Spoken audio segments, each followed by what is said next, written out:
All right, welcome to the tutorial. This is gonna be a really quick tutorial actually. We're gonna show you how you can save thousands of dollars instead of hiring someone else to refinish your dull, unattractive looking hardwood floors like this, full of scratches. We're gonna show you how to turn this floor into this floor, bright, vibrant, and like I said, hopefully save you a lot of money. Now for starters, there's gonna be some prep work. You see that red arrow right there? That's showing that there's no quarter round on the baseboard.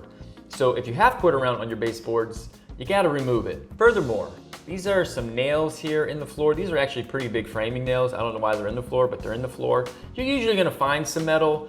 Those have to go. When you go to resand, they're just gonna destroy your sandpaper, so you gotta do something with them. In this case, we're using a pneumatic nail punch.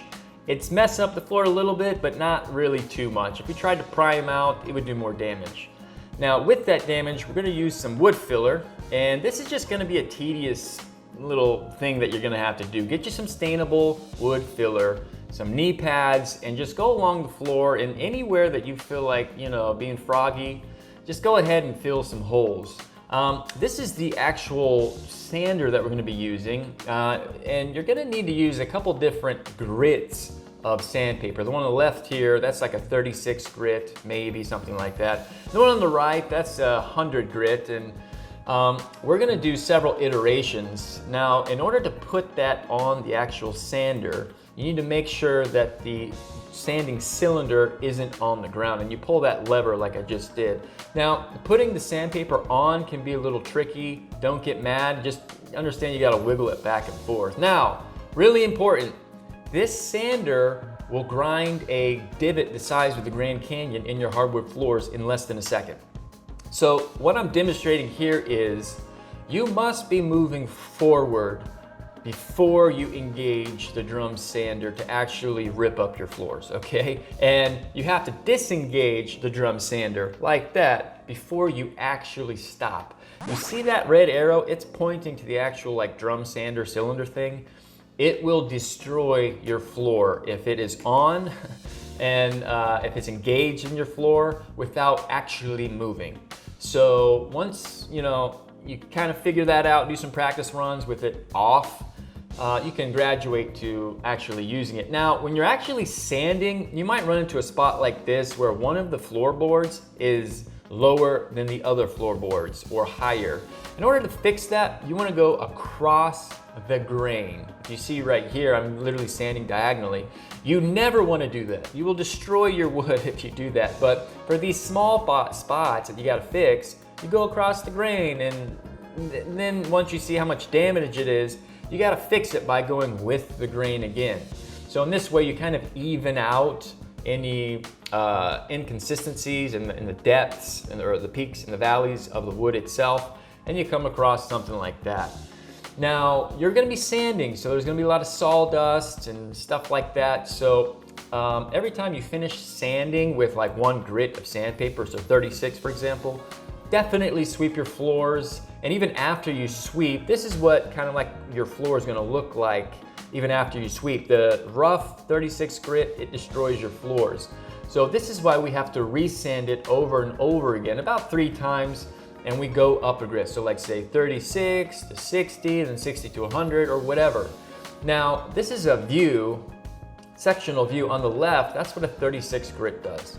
And on the right, when you've graduated to a finer grit, it cleans up all that dirtiness. Now, this right here is called the backbreaker. It's an edger. We're using this all day long. You're definitely gonna feel it in your back the next day. But this is how you get up close and tight to those baseboards. This is why we needed to remove the shoe molding or the quarter round around it. Now to apply, it's really easy to put, the sanding paper on the backbreaker here. It's just a little bolt and a washer that holds it on.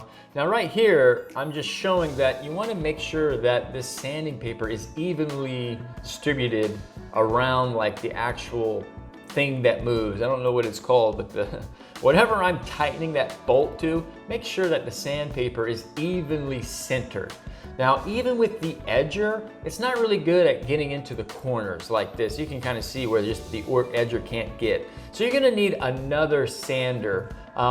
This is an angled sander, and this is for fine just tuning any little, tight corners, or there's just a gap, whatever, you need the angled edger to actually finish stuff off. Now, once the sanding is basically done, you need to vacuum again. Now, a lot of people will just throw some polyurethane on this floor and call it a day, but we're actually staining it. And if you never stained before, this is something where you can just hire a bunch of kindergartners and just tell them to have fun and throw that stain anywhere you want, because that's how easy it is to stain. Basically, you put the stain on the floor and you wipe it away. Here, it's not that big of an area that I'm refinishing, so I just, use old t-shirt and some knee pads. Now this, what I'm pointing to right now, once your stain is on and it's dry, it's time to protect it with some polyurethane. This is a lamb's wool applicator. I don't know if it's real wool, it's probably synthetic, but before we actually use this with the polyurethane, you gotta get all the little hairs out of it. Otherwise, when your polyurethane dries, there's gonna be all kinds of little white fibers like that. You see that right there? And so just use some tape if you have tape. Now, I actually have a shop vac, so that's kind of what I'm doing. I showed you the tape method because everybody has tape, not everybody has a shop vac. I got the shop vac, so it's easier, faster, a little bit more thorough, and so that's how we clean the lamb's wool applicator. Now, notice the booties. The booties are important. That's polyurethane. If there's any dust, dirt, hairs, whatever on that floor before you actually apply the polyurethane, all that dust and dirt and grime will be permanently preserved underneath that polyurethane for years to come. Now, what we're doing here is, with polyurethane, it's pretty simple, kind of like staining. You just throw it on and you make sure that there's no large puddles that form. As you see here, we're literally just dumping it on the floor, and we're using the lamb's wool applicator to just kind of evenly spread it out. Now, this is one of those things where we're not pressing down. We're letting gravity do all the work for us. If you press down and you try and scrub that polyurethane into the floor, you're gonna create air bubbles. Air bubbles aren't the end of the world, but they're not nice and glassy like this. You see how glassy that looks? That looks phenomenal. That's what we want, and we're literally just only letting gravity work for us. Now, let it dry for as long as you can. This is the next day. I'm coming back and I'm checking the quality, the craftsmanship, seeing if we missed any areas or whatever. We didn't. We did a flawless job. Now, regardless, we're still gonna do another coat of polyurethane. But before we do the other coat of polyurethane, we're gonna sand it. Some people say you don't have to sand it. Some people do. I do, and so this is just a hand sander. I think the grit was like 250 grit. It's just something you use for like sheetrock. You don't have to remove it. The only thing we're doing is scuffing it up. Now, once you scuff it up, you gotta sweep. All this white fine powder stuff that's on the floor, it doesn't have to totally be gone. As you can see, we're using the polyurethane again on top of it with the lamb's wool applicator, and it's just, you're not seeing that fine white powder, that residual that's left over from the sanding process. It totally reincorporates itself back in with the new polyurethane. Now, that lamb's wool applicator probably will be bad. Well, this is actually the second one. I didn't show it, but this is a brand new applicator. That other one, polyurethane, you only have like 5 minutes to work with it, and it starts to set up. Once it starts to set up and you try and move it, you've permanently created a textured spot in your area. So you don't want to do that. Now, the floors look great. 2 thumbs up. This is the next day. I'm just looking and checking our work. This is what that floor looked like 2 days before, actually maybe 3 days before. The polyurethane's gotta dry, the stain's gotta dry, but this is what that floor looked like from then until now. You can see the nice, beautiful textures in the wood. It's bright, it's vibrant, look at that shine. That is beauty right there, that natural wood. This is actually white oak, perfect. Now, this is about my wife. You always complain about this Tiffany.